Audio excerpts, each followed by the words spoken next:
Hello student, आप सभी का एक बार फिर से स्वागत है करंट अफेयर के सेशन में। बहुत लंबे समय के बाद में ये क्लास आपके स्टार्ट हो रही है और एक चीज़ एग्ज़ाम के बाद में आपको समझ में आ गई होगी कि करंट अफेयर आपके लिए कितना इम्पॉर्टेंट है। आप लोगों ने आरआरबी एएलपी दिया, आप लोगों ने आरआरबी जेई दिया, दोनों ही एग्ज़ाम में करंट अफेयर के क्वेश्चन की भरमार रही और बहुत अच्छे अच्छे प्रकार के क्वेश्चन आपको पूछे गए, है ना। बहुत आसान भी थे, बहुत डिफ़िकल्ट भी थे, अलग अलग लेवल के क्वेश्चन आपको पूछे गए। तो बच्चे, एग्ज़ाम अब हो चुका है, आपके मार्क्स सीट भी आ चुके हैं, नंबर आपके सामने है। उसके बाद में भी अगर आप लोग ये चीज़ नहीं समझ रहे हैं कि करंट अफेयर आपके लिए कितना इम्पोर्टेंट है और आपके सिलेक्शन में ये कितना इम्पोर्टेंट रोल प्ले करेगा, तो ये आपकी बहुत बड़ी गलती होगी ना। तो ये मिस्टेक मत करना। अभी जो है CBT 2 आपके सामने है, जिनका आरआरबी CBT 1 में अच्छा स्कोर रहा है, आप लोगों की CBT 2 में भी दोबारा से यही चीज़ देखने को मिलेगी। करंट अफेयर का वेटेज वहाँ पर भी रहेगा, ठीक है, वहाँ पर भी आपको करंट अफेयर देखने को मिलेगा। और उसके अलावा जिन बच्चों का अच्छा स्कोर नहीं रहा है, अगर आपको लगता है कि फाइनल में आप लोग जगह नहीं बना पाएंगे, तो आपके लिए सीखने वाली बात है कि जो 2025 का रेलवे का एग्ज़ाम आएगा, आरआरबी जेई का एग्ज़ाम आएगा, वहाँ पे आप लोगों को पहले से ही करंट अफेयर को प्रिपेयर करते हुए चलना है ना। क्योंकि बहुत से बच्चे इस फिराक में रहते हैं कि जैसे एग्ज़ाम आएगा हम एक महीने में पूरे एक साल का करंट अफेयर रिवाइज कर लेंगे, लेकिन वो चीज़ बहुत ज़्यादा पॉसिबल नहीं हो पाती है। हम कर लेते हैं लेकिन बहुत कम परसेंटेज बच्चे, 20 या 30% करंट अफेयर हम लोग पढ़ पाते हैं, और बाकी जो इंपॉर्टेंट करंट अफेयर होता है, जो डीप का करंट अफेयर होता है, वो चीज़ें छूट जाती हैं ना। तो उसका सबसे अच्छा सॉल्यूशन ये है कि डेली बेसिस पे अपने दिन के 24 घंटों में से आप आधा घंटा, 15 मिनट, 20 मिनट, जितने भी ये आपकी क्लास होती है उतना निकाल करके पहले से जो है आपके करंट अफेयर को प्रिपेयर करते हुए चले, है ना। ताकि जब एग्ज़ाम आए तो एग्ज़ाम के टाइम पे बस आपको रिवीजन करना है, आपको चीज़ों को रिकॉल करना है, और जो चीज़ें आपने डेली बेसिस पढ़ी हुई है वो आपको दोबारा से बस आपको रिवीजन करना ही रह जाता है ना। तो डेली करंट अफेयर जो है आपके लिए बहुत बेनिफिशियल साबित होते हैं अगर आप उसे अच्छे से पढ़ते हैं, अच्छे और कंटिन्यूसली पढ़ते हैं तो। ठीक है, चलिए बच्चे स्टार्ट करते हैं आज की क्लास को। सबसे पहले न्यूज़ अपॉइंटमेंट है। 5 भारतीय राज्यों को नए राज्यपाल मिले हैं, है ना। तो पुराना कहाँ का रहा ये हम नहीं पढ़ेंगे, अभी जो नए जहाँ के राज्यपाल बने हैं हम वही पढ़ेंगे, ठीक है। तो सबसे पहले आपका मिज़ोरम है। मिज़ोरम के जो नए राज्यपाल बने हैं इनका नाम है विजय कुमार सिंह, ठीक है, विजय कुमार सिंह। उसके बाद में आपका उड़ीसा है। उड़ीसा के बने हैं डॉक्टर हरि बाबू खम्मनपति। उसके बाद में बिहार है, आरिफ मोहम्मद खान, जो कि केरला के थे पहले, है ना, बिहार के। केरला के आपके बन गए हैं राजेंद्र विश्वनाथ अर्लेकर, ये दोनों ने स्वाइप किया है ना। बिहार के जो थे वो आप केरला के बन गए हैं, जो केरला के थे वो बिहार के बन गए हैं।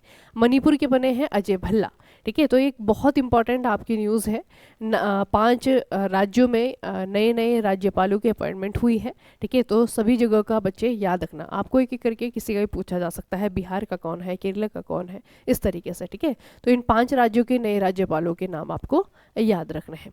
उसके बाद में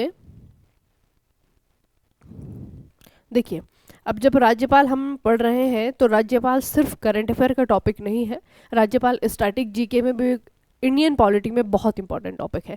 तो कौन कौन से ऐसे आर्टिकल है जो आपको याद रखने हैं राज्यपाल के बारे में, और क्या क्या इन आर्टिकल से याद रखना है।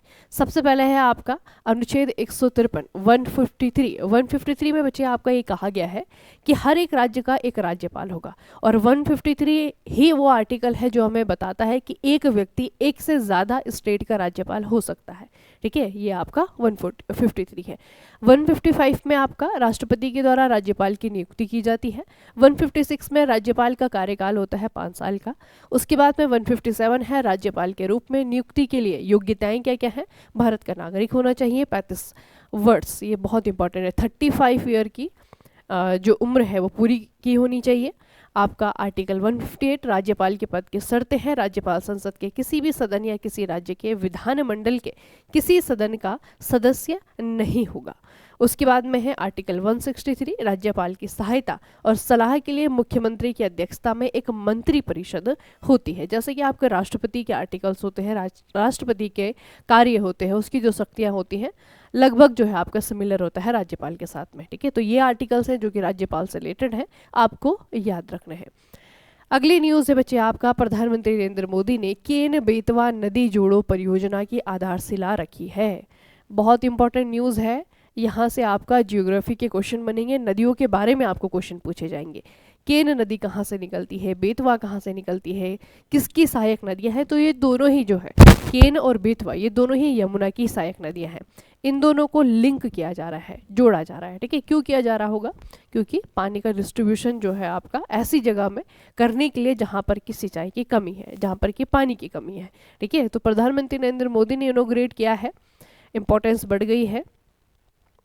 यह परियोजना मध्य प्रदेश में केन नदी, ठीक है, एमपी में बहती है केन नदी, इसके अतिरिक्त पानी को बेतवा तक ले जाएगा। अभी मैं नक्श में आपको दिखाऊंगी कहाँ कहाँ पे आपकी स्कीम चल रही है। पहले तो याद रखना ये केन नदी का जो एक्स्ट्रा पानी है उसे बेतवा नदी में ले जाने का काम करेगा। उसके बाद में आता है कि इसकी स्टार्टिंग कब से हुई थी।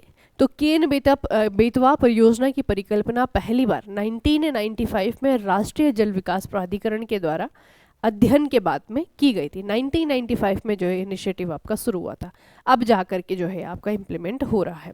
उसके अलावा मध्य प्रदेश को याद रखना, मध्य प्रदेश में 2 लिंक परियोजनाएं चलती हैं बच्चे।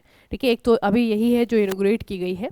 उसके अलावा यहाँ पे 2 सक्रिय जो नदी जोड़ो परियोजना है। एक तो आपको केन बेतवा है जो अभी आप जिसे पढ़ रहे हैं, एक पहले बच्चे आपने पढ़ी होगी पार्वती काली सिंध चंबल। ठीक है, पार्वती काली सिंध चंबल, इनको भी जो है आपका लिंक करने का काम यहाँ पे किया जा रहा है। तो एमपी जो है आपका 2 ऐसी स्कीमें चलाने वाला कह सकते हैं पहला स्टेट है इंडिया का। ठीक है, कौन कौन सी? एक तो आपका केन बेतवा लिंक प्रोजेक्ट है और एक आपका पार्वती काली सिंध चंबल प्रोजेक्ट है। ठीक है, तो ये 2 सक्रिय नदी जोड़ो परियोजना को चलाने वाला इकलौता और पहला स्टेट है इंडिया का। अगला मैंने आपको कहा कि नक्शे में आपको दिखाऊंगी, तो यहाँ पे देखिए बच्चे नक्शा, ये देखिए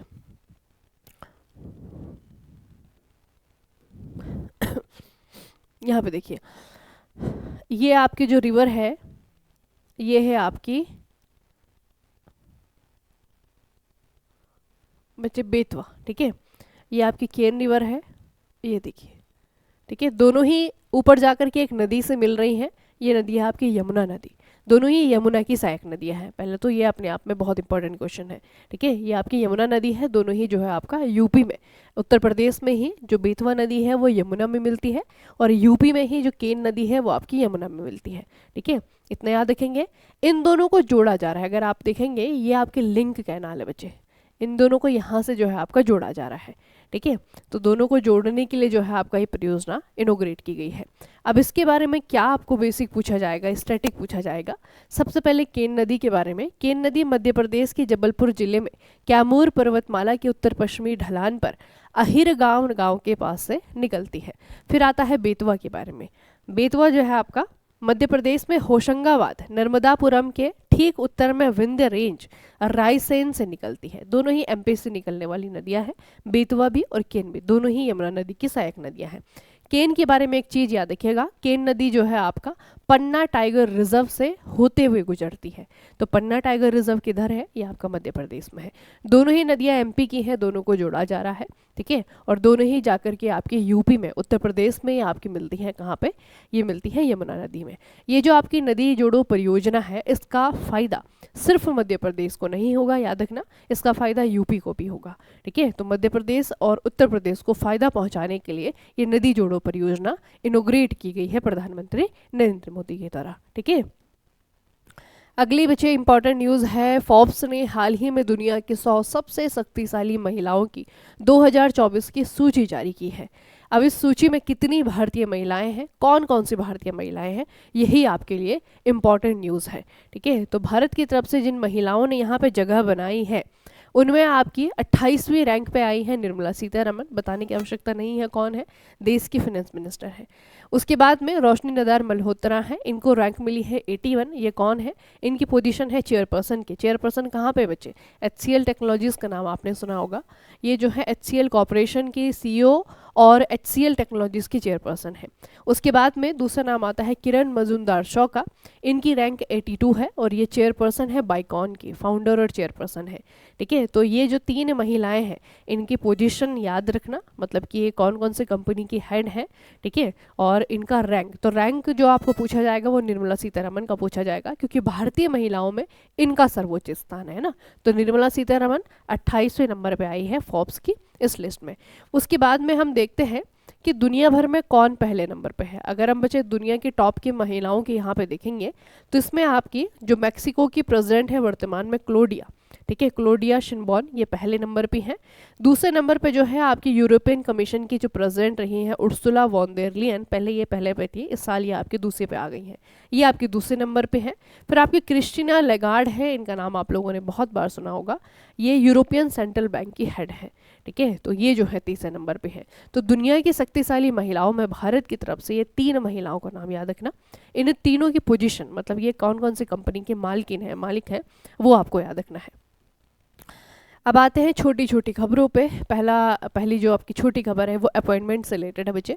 अभी नवंबर के महीने में एक ऑबिचरी हुई है जिसमें कि आप लोगों ने करंट अफेयर नहीं पढ़ा तो नहीं सुना होगा आप लोगों ने नाम। बच्चे विवेक देबरॉय, ठीक है, इनका निधन हुआ है अभी 1 नवंबर में, ठीक है। ये कौन थे? बहुत इंपॉर्टेंट एडमिनिस्ट्रेटर थे इंडिया की तरफ से, ठीक है, और अभी वर्तमान में इनके पास में बहुत इंपॉर्टेंट पद भी था। तो विवेक देबरॉय जो है बहुत इंपॉर्टेंट पर्सनैलिटी, इनका हाल ही में निधन हुआ है। अब इनका जो पद था वो संभाल लिया है सुमन बेरी साहब ने। सुमन बेरी कौन है? आप लोगों ने नीति आयोग का नाम सुना होगा। तो नीति आयोग के अध्यक्ष तो प्रधानमंत्री हैं यानी कि नरेंद्र मोदी हैं। नीति आयोग के जो उपाध्यक्ष हैं वो है वर्तमान में सुमन बेरी साहब, ठीक है। तो सुमन बेरी को बचे, नीति आयोग के जो उपाध्यक्ष सुमन बेरी को, इनको प्रधानमंत्री की आर्थिक सलाहकार परिषद के अध्यक्ष का अतिरिक्त प्रभार दिया गया है, क्योंकि इस पद पे पहले विवेक देबरॉय थे जिनका हाल ही में निधन हुआ है, ठीक है। तो इनका पद खाली होने के बाद में सुमन बेरी को यहाँ पे आपका अध्यक्ष नियुक्त किया गया है। अगली जो छोटी खबर है वो ये है, एक बुक से रिलेटेड है, एक किताब है, आप लोगों ने बहुत बार पढ़ी भी होगी, एग्जाम में भी बहुत बार पूछी गई है। यह है द सैटेनिक वर्सेस बच्चे, ये लिखी है सलमान रश्दी ने, ठीक है। बहुत फेमस ब्रिटिश भारतीय उपन्यासकार सलमान रश्दी, अभी तो इनके पास सिटीजनशिप ब्रिटेन की है, ठीक है, तो ब्रिटिश ही कहा जाएगा। सलमान रश्दी, इनकी एक बहुत कंट्रोवर्शियल बुक है द सैटेनिक वर्सेस, जिसे कि राजीव गांधी सरकार के द्वारा बैन कर दिया गया था, ठीक है, 1988 में से बैन कर दिया गया था।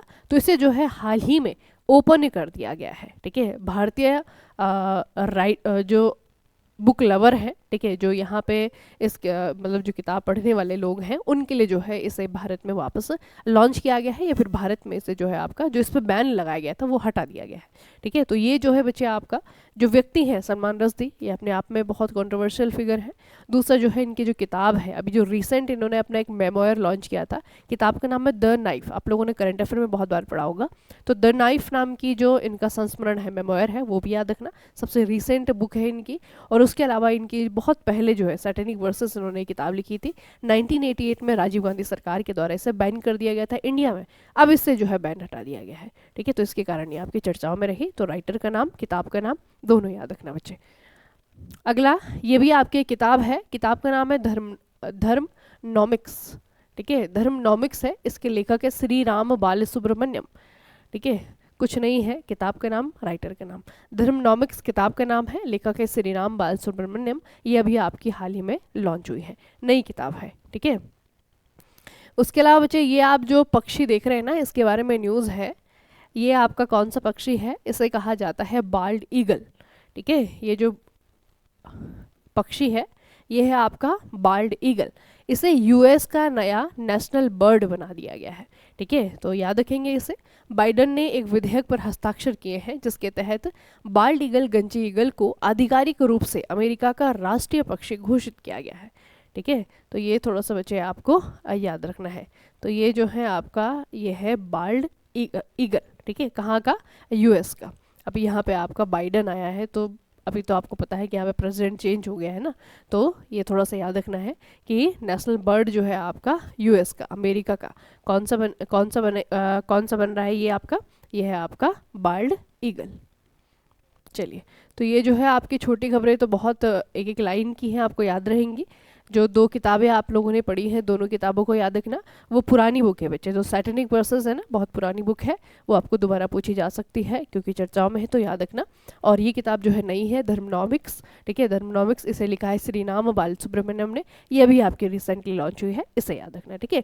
तो अभी जो है आपकी डेली करेंट अफेयर का जो सेशन है वो आपको डेली बेसिस पे इसी टाइम पे मिलता रहेगा। कल जो है आपका सैटरडे है, कल जो है आपका सैटरडे का पूरे हफ्ते का रिवीजन हम लोग करेंगे, और आप लोगों को बने रहना है लगातार, जो है अपने डेली करंट अफेयर के सेशन को देखना है, और ताकि बाद में जो है बर्डन आपके ऊपर ना पड़े, ठीक है। बाकी जो आरआरबी सीबीटी 2 का आपका एग्ज़ाम होगा, सीबीटी 2 के लिए जो आपके महीने इंपॉर्टेंट होंगे, उनके लिए भी मैं आपको, जैसे नवंबर का महीना है, अक्टूबर का महीना है, इनका करंट अफेयर जो है आपका अलग सेशन में करवा दूंगी, ठीक है। वहाँ पे जो है वो चीज़ें आपकी रिवाइज हो जाएंगी, ठीक है। तो फिलहाल ये जो डेली करंट अफेयर के सेशन है, ये आपको रेगुलर बेसिस पे देखने को मिलेंगे, आप लोगों को देखना है, ठीक है। आप लोगों को जो है अपना बर्डन बाद के लिए नहीं बढ़ाना है, बाद के लिए करेंगे तो फिर चीज़ें आपकी बहुत सारी छूट जाती हैं, ठीक है। तो एग्ज़ाम में बचे बहुत अच्छा जो है इस बार का रिस्पांस रहा आरआरबी जेई में। बहुत सारे बच्चों को जो है मुझे कॉल आए, मैसेजेस आए, बहुत अच्छा जो है उन लोगों ने करके आए हैं। वो सिर्फ इसीलिए क्योंकि वो डेली देखने वाले बच्चे हैं, ठीक है। तो उनका बहुत ज़्यादा फ़ायदा होता है जो डेली करंट अफेयर देखते हैं, ठीक है, क्योंकि फिर बाद में बर्डन नहीं रहता है। बहुत सारी चीज़ें जो है ऐसी होती हैं कि जो हमें क्लास के दौरान ही समझ में आ जाती हैं, याद रहती हैं, है ना। उसे हम अगर बाद में रिवाइज ना भी कर पाएँ तो वो चीज़ें हमारे साथ में रह जाती हैं, ठीक है। तो यही चीज़ आपको करनी है सीबीटी 2 के लिए। और जिन बच्चों का अच्छा एग्ज़ाम नहीं हुआ है, अगर आपको लगता है कि फाइनल लिस्ट में आप लोग नहीं आ पा रहे हैं, तो आपके पास में 2025 है, उसके बाद में भी जो है आपका बहुत सारे एग्ज़ाम है। तो हर एग्ज़ाम में खास करके जो टेक्निकल वाले एग्ज़ाम है, वहाँ पे करंट अफेयर का अपना एक बहुत अच्छा वेटेज रहता है बच्चे, ठीक है। आप स्टैटिक जीके में देख ले तो करंट अफेयर से रिलेटेड आपको पूछता है, ठीक है। तो अच्छे से जो है इन चीज़ों को अपने लिए प्रिपेयर करना है, बाद के लिए बर्डन नहीं रखना है। अभी जो है डेली का 15 और 20 मिनट आप लोग देखेंगे और आपको जो है फ़ायदा एग्ज़ाम के टाइम पे देखने को मिलेगा, ठीक है। चलिए फिर आज के सेशन को यही पे समाप्त करते हैं, मिलेंगे फिर कल के सेशन में। तब तक के लिए पढ़ते रहिए, अपना खूब सारा ख्याल रखिएगा। आप सभी का बहुत बहुत धन्यवाद।